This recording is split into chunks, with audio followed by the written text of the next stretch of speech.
এখন আমি যে বিষয়টা নিয়ে কথা বলবো সেটা হচ্ছে ম্যাগনেট। এই ম্যাগনেট কত প্রকার এবং কি কি? দেখো, ম্যাগনেট হচ্ছে তোমার কয় প্রকার? দুই প্রকার। একটা হচ্ছে ন্যাচারাল ম্যাগনেট বা প্রাকৃতিক চুম্বক, আর একটা হচ্ছে আর্টিফিশিয়াল ম্যাগনেট বা কৃত্রিম চুম্বক।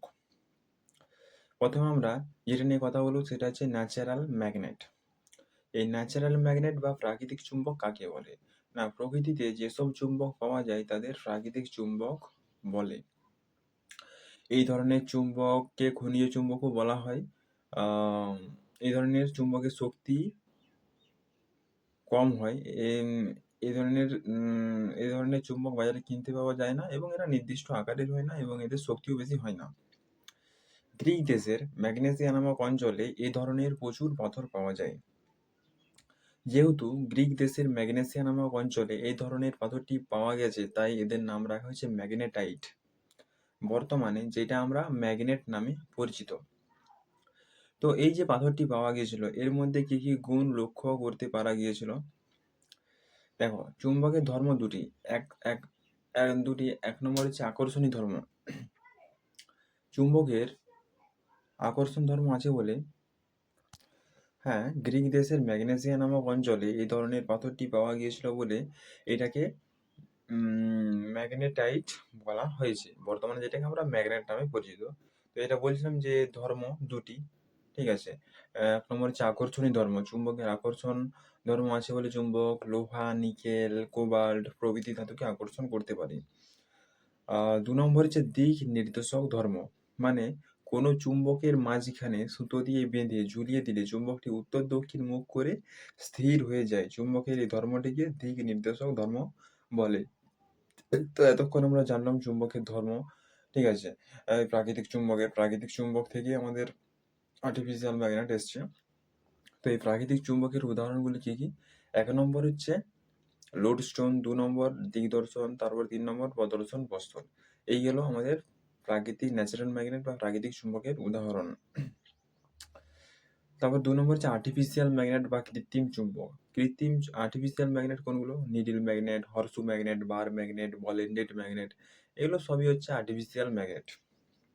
এই আর্টিফিশিয়াল ম্যাগনেট আবার দুই প্রকার। একটা হচ্ছে পার্মানেন্ট ম্যাগনেট এবং আরেকটা হচ্ছে temporary magnet. Permanent magnet or electromagnet, যেটা ইলেকট্রিসিটির মাধ্যমে ম্যাগনেটাইজ করা হয়। আবার যখন ইলেকট্রিসিটি বন্ধ করে দেওয়া হয় তখন সেটা ডিম্যাগনেটাইজ হয়ে যায়, তখন তার ম্যাগনেটাইজ প্রপার্টি আর থাকে না, ঠিক আছে। তখন তার ম্যাগনেটাইজ প্রপার্টি আর থাকে না। মানে ধরো,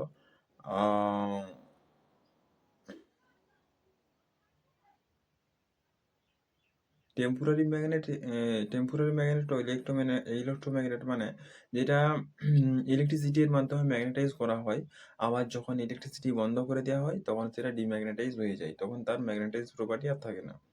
মানে আমি যখনই ওটাতে ইলেকট্রিসিটি দিচ্ছি তখন সেটা ম্যাগনেটাইজ রূপে কাজ করছে, এবং যখনই আমি ইলেকট্রিসিটি বন্ধ করে দিচ্ছি তখন সেটা ডিম্যাগনেটাইজ হয়ে যাচ্ছে। আর পার্মানেন্ট ম্যাগনেট হচ্ছে ওই যে needle magnet, horseshoe magnet, bar magnet, ball ended magnet, এগুলো সবই হচ্ছে পার্মানেন্ট ম্যাগনেট। পার্মানেন্ট ম্যাগনেটের শক্তি টেম্পোরারি ম্যাগনেটের থেকে অনেক বেশি হয়। আমাদের পৃথিবীতে যত রকম পদার্থ আছে সবগুলোকে তিনটে ভাগে তাদের ম্যাগনেটিজম প্রপার্টি অনুযায়ী ভাগ করা হয়েছে। এক নম্বর হচ্ছে ফেরোম্যাগনেটিক সাবস্টেন্স।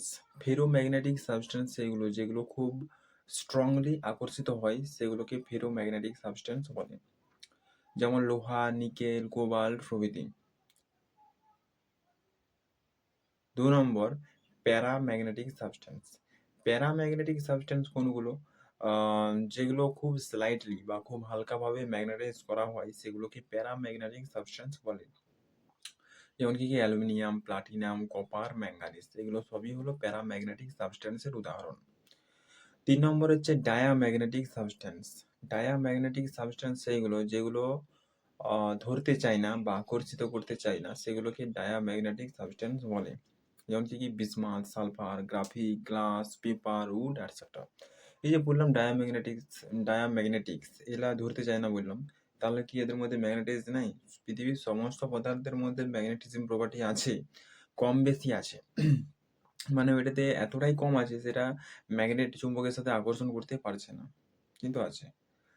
আরেকটা জিনিস এয়ার হচ্ছে প্যারাম্যাগনেটিক সাবস্ট্যান্সের উদাহরণ এবং তোমার ওয়াটার হচ্ছে ডায়াম্যাগনেটিক সাবস্ট্যান্সের উদাহরণ। তো এই ছিল আজকের ভিডিও।